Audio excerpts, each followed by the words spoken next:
أطفأ المصباح نورا حين أبكى الدهر. عجيب بدن أو أود الدعاء dadka badana way yareystaan qofku markuu xanuunsado dhakhtarku ku degdegaya laakiin hadaa xanuunsata ka waran inaad ku degdegto Ilaahay subxaanahu wa ta'aala oo og xanuunkaaga oo og in lagugu imtixaanay oo ka qaadi karo daqiiqad wax ka yar meesha dhaqaatiirta laga yaabo inay ku qaataan sanawaad ala kulli xaal nin dhakhtar Dr. Aishan la dhahayo oo asal ahaan wadanka Pakistan ka soo jeedo wuxuu safar u aaday martiqaad uu helay oo lagu siinay hadiyad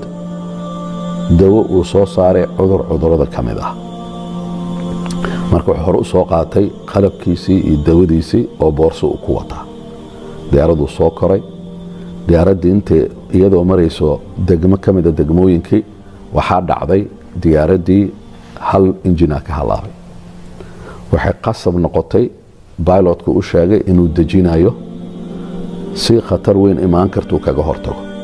diyaaradii markuu dejiyay degmadaas uu ku dejiyay oo meel airport ah isla markii diyaaraddu ka soo baxay isagoo walwalsan sababtoo ah saacada ayaa ka harsan ana berito waxa hadiidu qaadan lahaa markaasna waxay ahayd habeen ku dhawaaday ahayd marka qoladii oo meesha airportka wuxuu weydiistay diyaarad geen karto meesha uu socday qoftii oo airportka qaybtaas u qaabilsanada waxay ku tiri diyaarad ma u baahnid meesha u socoto waxay ka xigtaa intaas oo saacadood marka hadaad gaari kiraysato waa aadi kartaa wuxuu ku dhaawaa mahadsan tahay gaariyuu kiraystay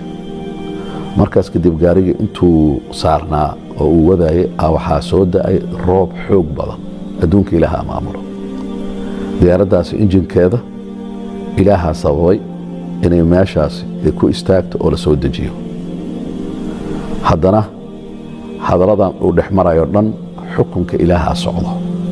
iyo maamulka ilaahay yudabbiru al-amr wax walbo gacantiisa ku jiraan qofka muuminka doo intaas rumay qalbigiisa waa dagaaya bini aadan taladaada ma hayo taladaada gacanta ilaahay ku jirta isla markii roob xoog badanaa soo da'ay habeenaa la galay wuu ku wareeray khariiduu haystay uu raacayay meeshuu u socday laakiin wuu dhumay markuu u dhumay soo u socday marka wuxuu arkay guri kaligiisa meel ku yaallo oo guryaha ka baxsan oo guri yar ah cariish yar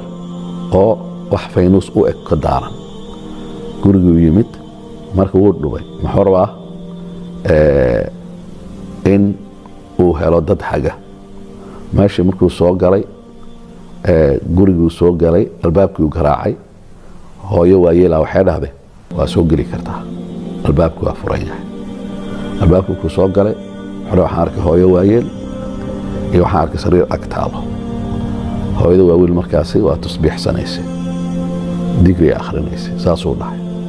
marka waxay leedahay soo dhawow martiyaad u eg tahay markaasuu dhahay maku weydiin karaa wax markaasaa wuxuu yidhi waxay tiri haa telefoon ma haysataa markaasaa waxay tiri gurigan guri telefoon leh ama koronto leh makula egyahay markaasaa wuxuu yidhi mashaakil